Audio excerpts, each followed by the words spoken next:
Hi, my name is Brenna. I'm an occupational therapist with therapy and counseling services, and I'm doing a video today on transitions. For anybody who's not sure what I mean by transitions, I mean anytime we're asking a child to switch from either one place to the other or from one activity to another. So if your child ever has a lot of trouble leaving the park, difficulty switching from I'm playing my activity, but now mom says it's time for dinner, or now it's time to go to bed, this video is for you.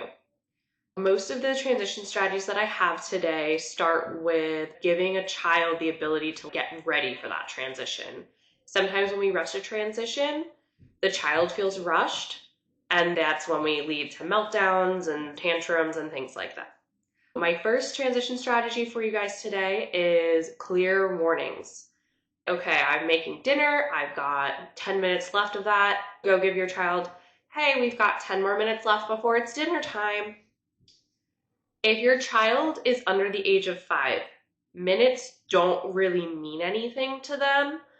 In that case, I would tell them dinner's going to be ready soon. Let's finish up whatever we're playing with. So if your child is playing with cars on a car track, hey, let's keep playing for a little bit, but dinner's going to be ready soon. When you're about to start setting the table, then is a good time to go and give them like repetitions. So let's run the car down the track 3 more times before it's time for dinner. Or let's do the car down the track 3 more times, then we're going to head to the table for dinner, or kind of whatever you have them doing. Natural endpoints are a great option too. We're going to finish coloring in this section of the picture, or we're going to finish this episode of Bluey, and then we're going to. My other option for clear warnings is to use timers. I like visual timers for that 5 and under age group, or if your child has trouble with the concept of minutes, they make some free timers. I personally use one that's free on the Play Store. It's a mouse, he eats apples and some cheese. When he gets to the cheese, that's the last one. My friends here know that when the mouse eats the cheese, minutes are over, it's now time for our transition. Some kids do really well with that, some kids don't. The thing with the timer is when the minutes are gone, the minutes are gone. Once we start giving them 1 more minute, then the question becomes, can I have 1 more minute? Video games, I have a special tip for, because a lot of video games don't have that natural endpoint, or some video games don't have a save option. Sometimes it's helpful for us to get to know what video games they're playing and give them a longer heads up, or be like, hey, the next time your car crashes on the course or you finish this level, let's pause there. Dinner's gonna be ready. Let's pick something else to do. Just being mindful with the video games. If there's not a natural endpoint, let's try to find a way to give them a warning where they can stop without losing that. Another thing that I tell people to do with transitions that I find works for me here in the clinic is to focus on the next steps. Here in the clinic, if I've got a kid going from one room to another, I'll give them the routine ahead of time. We're going to the monkey room, and then we're going to head to the gym, and then after the gym, we're going to go put shoes on and go home. For you at home, that might be, we have time to play, then we're going to eat dinner, then it's bath time, then it's going to be bedtime. If your child has trouble with a lot of steps, you can give them just the next piece, or sometimes it's helpful to have visuals. Visuals don't have to be every single thing you're doing. Sometimes it's helpful just to take pictures of the main places they're going. So maybe that's a picture of the outside of the school building, a picture of the house, a picture of the playroom versus the dinner table.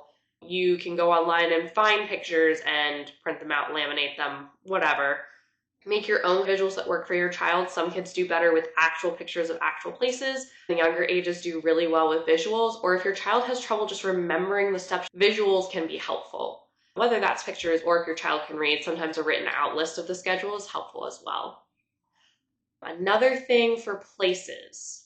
Places are hard from the standpoint of we don't have the same stuff at the park as we do at home, or the library where I get this really fun activity, but that's not something I have at home, or sometimes there's other kids that we're playing with. It is helpful to have a transition toy or a special set of toys that only we get to play with in the car. Novelty is really important for kids. It doesn't have to be anything expensive. It can be stuff that's under $5 that you switch out every once in a while as things break and you put new stuff in.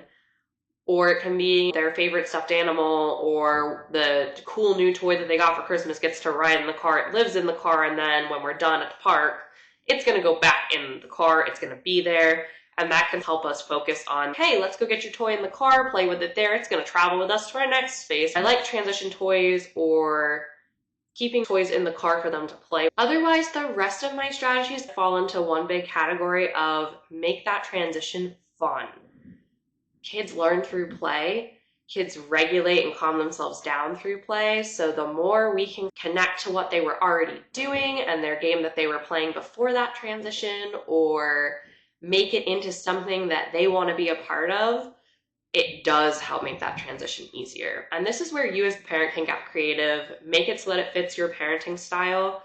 If you're not a super goofy person, don't pressure yourself to be a super goofy person. You can find strategies that work for you. If you like to be goofy and silly and can tap into your inner child, feel free to roll with it if it connects with your child. We use a lot of different things here. Sometimes I have kids that love music. There's a goodbye song on YouTube that has little chickens on it.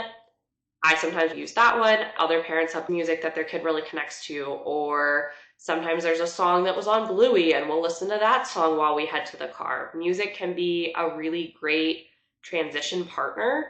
It can help prime kids' brains and get them ready for that transition. A lot of daycares and preschools use the cleanup song to help prime kids for, hey, we're going to transition into cleanup now, and then switch to our next activity. So music can be a really powerful activity-based transition strategy, and you can find what works for your kid. We also do a lot of bubbles here. It can be great because they can be indoor, outdoor, depending on what you are okay with at your house. I love to play stop-start games because they can work anywhere. It also gets some freezes, especially in places where there's a lot of open space. So that can be anything like red light, green light, statue game, or just even a good old like freeze.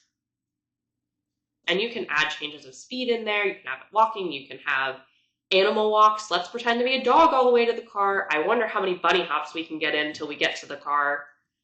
We can also do things where it's like racing. If your child is safe enough for that, we can say, I wonder if you can beat me to the car, or I wonder who's going to get in their seat first. I love I wonder statements because it invites them to think about things and join us in an activity rather than me telling you directly, let's go get in the car. You can even do things like, I wonder how many pink jackets we'll see on the way to the car, or do you see any airplanes? Let's see if we can walk and see if we can spot any airplanes, or I wonder what shape the clouds are going to be today. It can be as fun or as interesting as you want to make it. If we're transitioning back to that dinner time example, hey, I see you're playing with cars. We can connect with them and ask them how that game's going. I was going to have us go to dinner and fuel our body up. Let's take the cars and drive them over. We can park them at the gas station near the dinner table so they can fuel up too. Connecting, staying calm, and bringing that play-based activity helps get kids more willing to cooperate with us in those transitions. That being said, it's not going to work every time. Some of these things may work for your child and some may not. It's a bit of a trial and error, and it's also about consistency. It is okay sometimes for them to be mad about a transition or be sad about a transition and be like, I really wanted to do this thing, or I really want to finish this, even if we don't have time for that. It's okay to validate that feeling and still hold your boundary. Over time, they'll get better and better at learning how to deal with these feelings and learning how to, when, we're doing this transition, let me pick from something that mom and dad are giving me.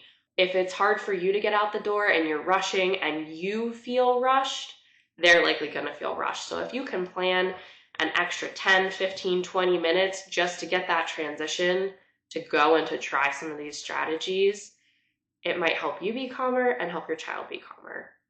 Hopefully something in this video you find helpful. Remember to just try, see what works, and after a couple of tries, if it's not working, feel free to try something else. You will get there.